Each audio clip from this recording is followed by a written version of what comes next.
Hello and a very warm welcome to a brand new edition of To The Point with me, Frank Pereira, on Rajya Sabha Television. I have a very special guest with me on the program this week. He needs no introduction, but I have to introduce on the program Dr. Shashi Tharoor, Member of Parliament from Tirunelveli and Senior Congress Leader. Thank you so much, Mr. Tharoor, for being with us on the program. Nice to be here, Frank. So, one issue that's been in the news and that's grabbed the limelight the whole of last week was the NSG issue.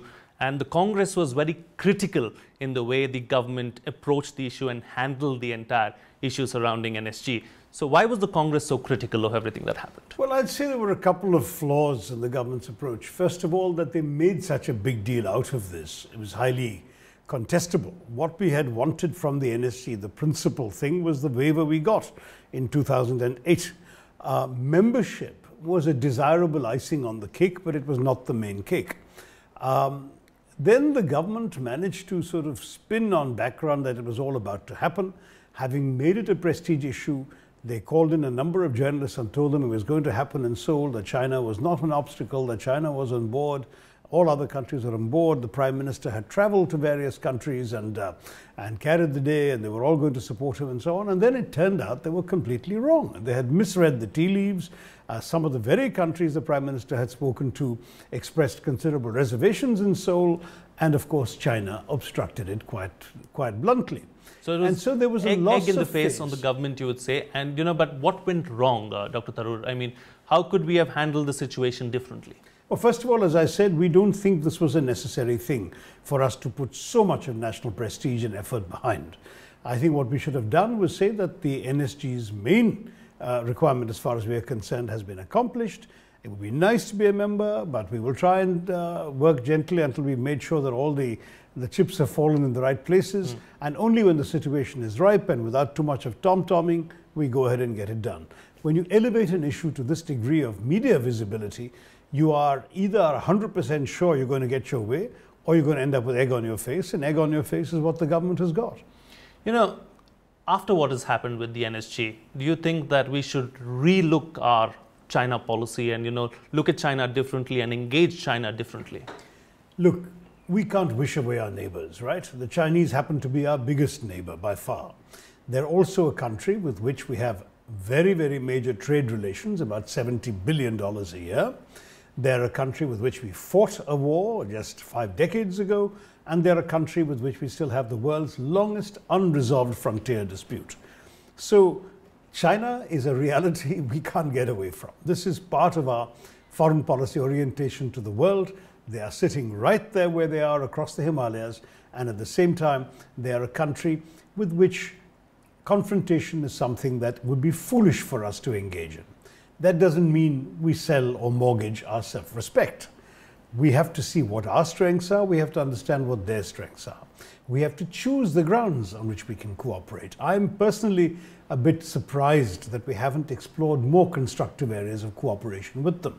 One example that I've often used, and I will use it again because it's important, is that I feel very strongly that China has a shared interest with us in keeping open and keeping secure the sea lanes of communication across the Indian Ocean, the Arabian Sea, right from the Gulf and East Africa, past India, through the Straits into the South China Sea and China. So why would we have to see ourselves in a zero-sum sort of game with China on these issues, when in fact we both have the same interest? We've allowed ourselves, unfortunately, it seems, to think about China as trying to strangulate us and have bases around us and so on. So first of all, we're not going to be that easy to strangle. And second, and more important, why would they want to do any damage to our interests when it comes across to these shipping lanes? Because it'll hurt them too. They want their goods to go freely and unimpeded. We want our goods to go freely and unimpeded up to here, and they want it to go further, and of course in the reverse sense. And it seems to me that we could have turned to the Chinese and said, hey, let's start talking about cooperation on the Arabian Sea. Let's start talking about cooperation in the Indian Ocean. Let's think about joint patrols against Somali pirates, for example. Why shouldn't we do that sort of thing? We haven't done it. Now, that's one example. There are broader areas of multilateral cooperation where our interests are not necessarily hostile. There may be a sense of competition on the part of China, for example. We've had a successful Mars rover mission. They haven't. We've had some significant advances on issues of cyberspace and outer space, where the Chinese are either behind us or on a different track altogether. But on many other multilateral issues, including economics cooperation issues, we can do well, and we are cooperating with them on things like the BRICS Bank, the new development bank, Yes. on the AIIB, the Asian Infrastructure Investment Bank, which China set up. India has been very cooperative. Have we taken all these to a larger pattern and said to the Chinese, look, here's all the areas we can cooperate on. Why do we want to jeopardize this by quarreling over other matters? But don't you think that there is an effort from the Indian government? We've seen the Prime Minister himself reach out to to Xi Jinping of China and, try and work out some kind of a formula. I mean, there is an effort from India's side, and we can see that. There is, and I'm certainly not one of those who says that every blame in everything that goes wrong should be laid at New Delhi's door. On the contrary, you asked why have we been critical as a party? We have been critical for these reasons. If you ask me, does India have a number of policy positions on which the Congress party agrees with the government, I would say yes. I've always been of the view, and my party has been of the view, that our political differences should stop at the water's edge. We are one country. We shouldn't be speaking so much of a BJP foreign policy or a Congress foreign policy, but of an Indian foreign policy. And I'm proud of the fact that in my committee, the Committee on External Affairs, I have a BJP majority, but we speak with one voice, and we've had practically very, very little disagreement on some of the big issues confronting the nation. That's how it should be.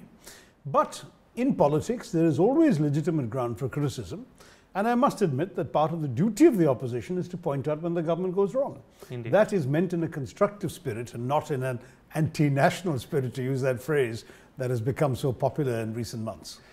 There was some consolation as far as, the nuclear technology or missile technology is concerned, because MTCR, we got membership to that. China wasn't a challenge because China is not a member. No, but China has been trying to get into to the regime from 2004, and they've been trying really hard since 2004 to get into the regime. But India has managed to get in, and, we can now develop BrahMos technology with Russia, and we can probably sell to Vietnam because they've shown interest in the BrahMos missiles, in the past as well. So that's certainly some kind of consolation, wouldn't you say? Look, I mean, there are 4 or 5 significant international agreements of this nature. There's Wassenaar, there's MTCR, and so on. But NSG is the one that our government elevated to the issue it did. You've seen this in our media, as you yourself began the conversation by saying this has dominated the media for the last week. That's why we feel that it's fair ground to criticize the government on. Okay, let's move on and talk about something else now, and let's talk about the foreign policy on the whole, because the government has completed 2 years, and we've seen the Prime Minister speak to a private channel about how the government has performed over the last 2 years, and he's quite happy, and we've seen that the Prime Minister himself has taken it upon himself to spearhead India's foreign policy. Is that the way forward? Is that the right thing to do? Well, look, I think the Prime Minister has brought a lot of personal commitment, energy and dynamism, and he's been prepared to run around the world at an extraordinary level, and I think that's something we should certainly applaud. Obviously, as an opposition party, we will occasionally joke about his frequent absences from our country and from our parliament sometimes, but that's all right. I mean, I would say that if you look substantively at what he's doing, his travels are certainly a plus. At the same time, you can't treat foreign policy as a series of prime ministerial visits. There has to be sustained follow-up. And there is, unfortunately, some very, very legitimate grounds for concern that sustained follow-up is not happening. The foreign minister, as you may have noticed, never accompanies the prime minister on any of his trips. She's not privy to his conversations. She's not there when he's meeting these people, and therefore she has no basis. In fact, her counterparts in those countries are probably accompanying their heads of state and government when they talk to our prime minister, but our foreign minister is not. I'm sure that puts her at a humiliating disadvantage when it comes to follow-up conversations. Looking at the present scenario, would you say then we could do away with the foreign minister? No, though I must say that I've heard and been hurt by some people in Delhi sort of disparagingly referring to our foreign minister as the Minister for Consular Affairs, because she seems to have to spend all her time in extricating Indians out of consular difficulties in foreign countries, rather than in actually doing any substantive foreign policy negotiating, which all seems to be happening out of the PMO. This is something that has been a bit peculiar about the style of government of this particular administration, the Modi administration. And that is that a lot of things are centralized in the Prime Minister's office that in the Indian system has traditionally involved dispersed cabinet responsibility. And we believe that that's really ours is a more efficient way of working, because you're using the talents of all your ministers. Whereas here it seems as if there is only one minister, and that's the Prime Minister. Yeah, you've been a junior foreign minister in the past in the Union Cabinet. What would you have done differently? Now, that I think would be extremely presumptuous of me to say, and I don't want to get into that kind of thing or what I would have done. The fact is that those who are in power have the responsibility. They have the confidential information that we sitting in opposition don't have, even though I do get briefings from the Foreign Ministry as chairman of the committee. Obviously, we don't get classified information, and a lot of that remains the basis on which governments take actions. So let me not second guess what they have done, but let me say that I would like to have seen a more coherent Pakistan policy. It seems to us that the Prime Minister has been all over the place on Pakistan, and we have waxed hot and cold and lukewarm alternatively without any understanding. I did find myself saying that there are more ups and downs on Pakistan than in a child's yo-yo. And sadly, that is not healthy with such a complicated, tense and fraught relationship across the border. You know, interesting that you brought up Pakistan, because I wanted to speak to you about Pakistan as well. And before we go into the break, let me just finish this segment by talking to you about Pakistan. Even with the NSG, we saw Pakistan needling India and saying that, you know, it was us who coaxed China into stonewalling India's membership into the NSG. So how do you deal with a neighbor like Pakistan? Well, it's not easy, and it's not easy at several levels. There's a first fundamental question which the Prime Minister has himself recently raised, that how on earth do you know who you're talking to and whether the people you're talking to have the authority that you have in your own government. You know, we are a civilian government, we talk to civilian governments. But if there is a military standing as a big shadow behind the civilian government, pulling the strings and deciding what lines a civilian government cannot cross, and sometimes writing the script for the civilian government, or snatching the script from the civilian government's hands and tearing it up, then you have a problem when you have dialogue with that country. That is the biggest frustration for anybody dealing with Pakistan. We've seen the Americans often cutting through this and just directly dealing with the generals. We can't do that. I mean, that's not that would be insulting and humiliating to the civilian government, but equally important, it's in our interest to shore up whatever civilian voices and civilian authority that might exist in that country. The other challenge of dealing with Pakistan is the one that is epitomized in that argument that you can't make peace when a gun is pointed at your head. Every time that a gesture of peace is made by India, it seems that a bomb goes off, or several bombs go off, or an attack comes in, or terrorists are crossing the border with impunity. These are not things that we can indefinitely put up with. At the same time, we can't neglect Pakistan. They are an even more ever-present reality than China, as I discussed at the beginning of our conversation. So my personal approach on this, as I've articulated in my book Pax Indica, would be to do what we can on the person-to-person front.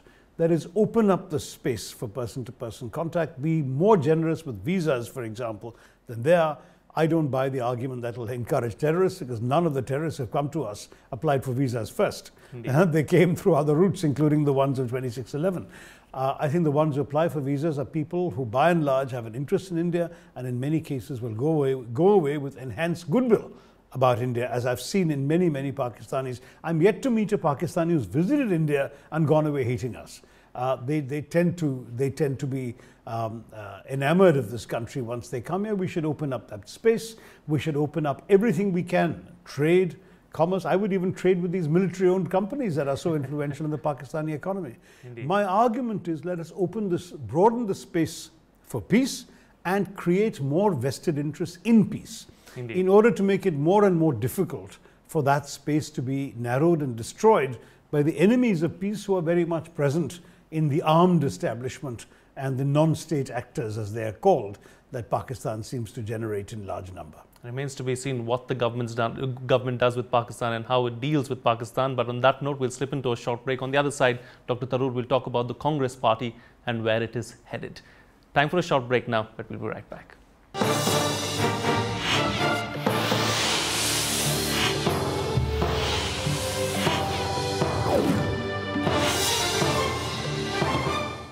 Welcome back. You're watching Rajya Sabha Television in conversation with Dr. Shashi Tharoor.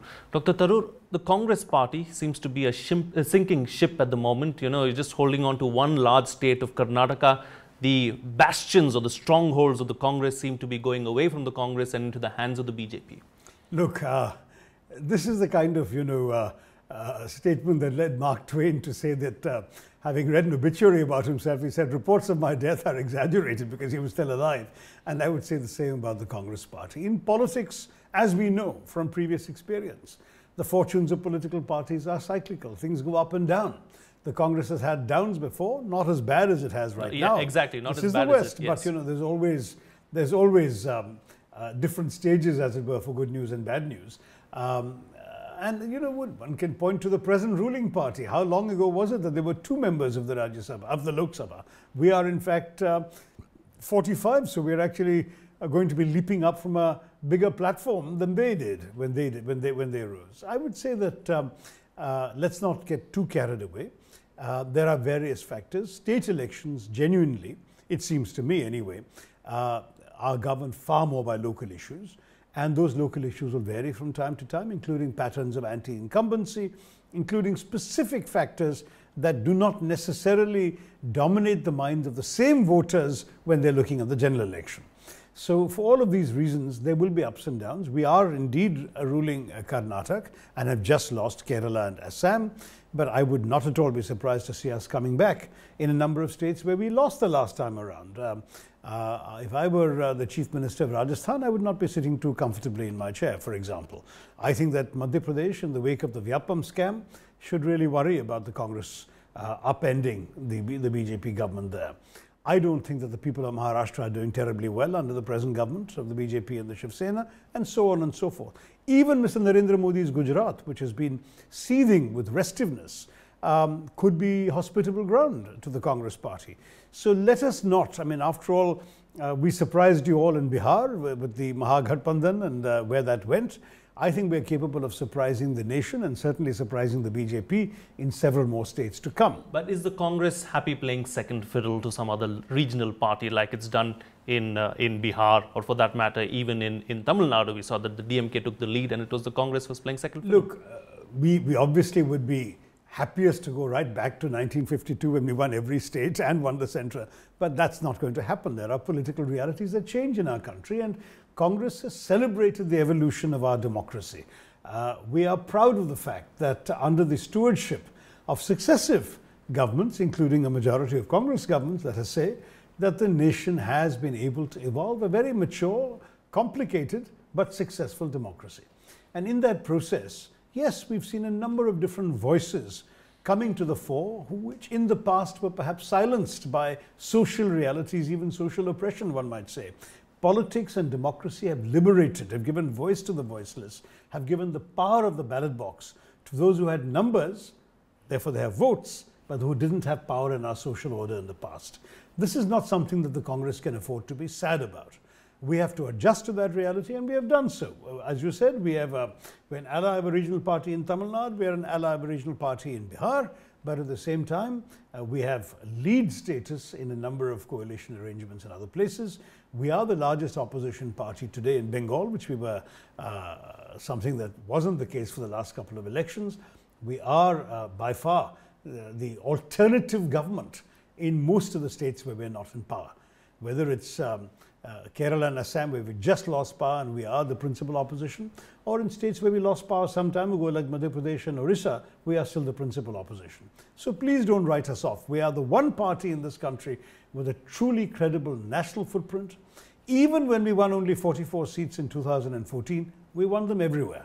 We may have only won 1 or 2 where we used to win a dozen or 20, but we won them in the north, the south, the southwest, the northeast, and that's something which honestly even the BJP can't claim at that time.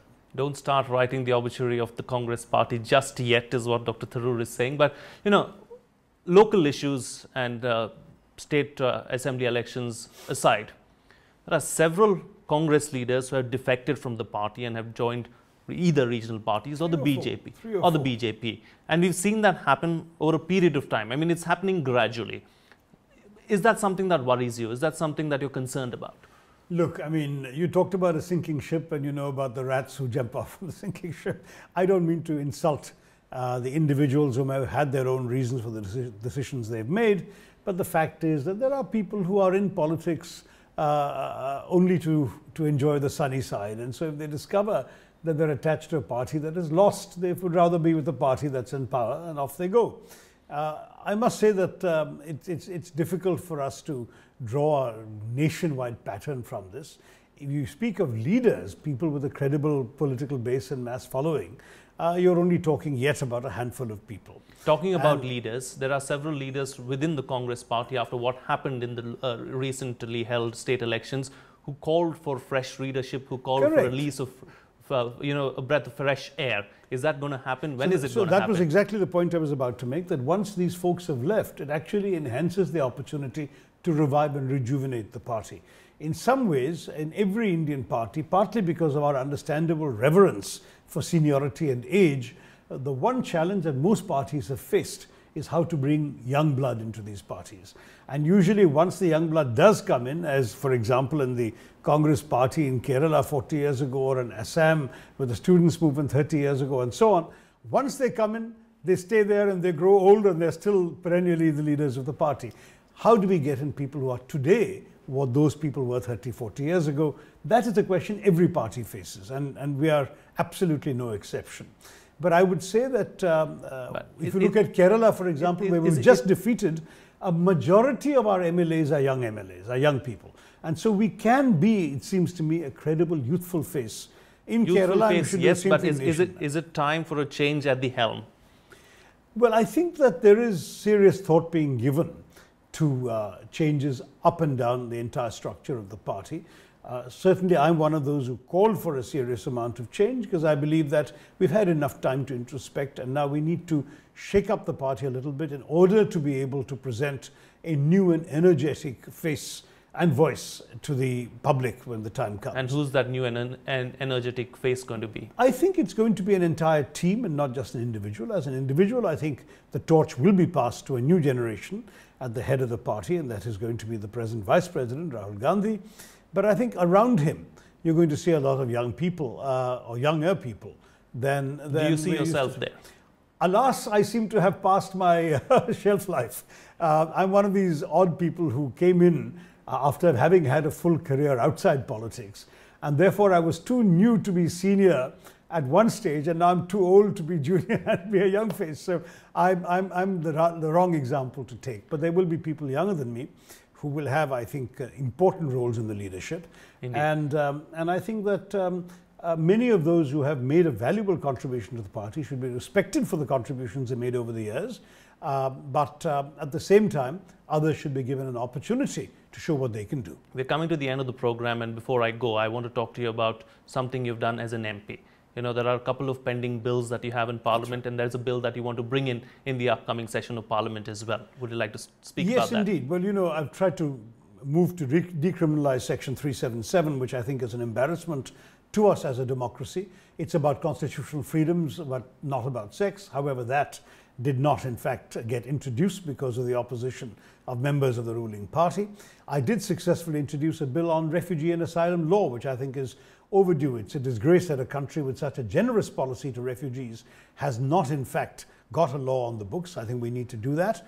I've also got a bill on the sedition issue, which became such a prominent issue some months ago. We need to just scrap or redefine what sedition is all about and reduce it to incitement to violence and not criminalize speech. And in the current situation, I've written to the Prime Minister, along with 16 other MPs, asking for a road safety bill, saying that we have 400 people dying every day in India from road accidents. It's tragic. It's one of the worst figures in the world. And it's a crime that we're not more outraged about and not doing more about it. The bill has been hanging fire for years. We need to cut to the chase and improve road safety. Finally, I've also decided to put forward a private member's bill coming up in the House that will seek the direct election of town or city mayors and village panchayat chiefs. What I'm talking about is an executive head with the authority, the budget, the secure term of office to actually make a difference. We have too many checks and balances thanks to the parliamentary system we took from the British. Nobody has any authority to do anything. You've got mayors who are merely glorified chairmen of municipal committees. And it seems to me that if we want to make the kind of progress that this country is crying for, we need directly elected chief executives at all levels. And let's start at the bottom.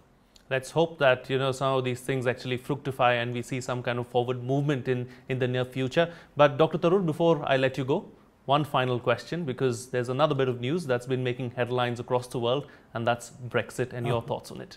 Well, I think that Brexit is definitely a sign that the trends of the last 20-odd years, 25 years of globalization, the erosion of borders, people coming together, this entire world system that we've all been celebrating, particularly on the economic side, that has created more losers than winners, and the losers are fighting back. In the developed world, the complication is accentuated by their resistance to immigration, whether it's refugees, whether it's migrants coming in. Somehow a sort of nativism is reasserting itself. One of the most potent slogans of the Brexit campaigners was, let's take back control of our country. Mr. Trump in America is running around saying, let's make America great again, as if what is not making America great can be blamed on foreigners and outside influences. This kind of increasing insularity, this searching for security in a world of uncertainties, where you feel you've lost control over the daily assumptions of your life, that is animating more and more people. I think we're seeing similar phenomena in pretty much every Western country. You've got far-right parties coming up in France, in Germany, in the Netherlands, in Austria. They nearly won the presidency. 0.5% was all that separated them from the winner.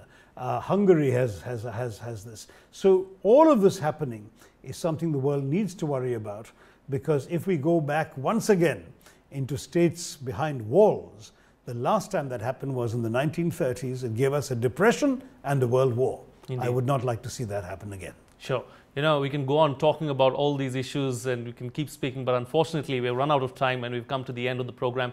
Thank you so much, Dr. Tharoor, for being with us on To The Point this week, and much appreciate you being with us on the program. Thank you, Frank.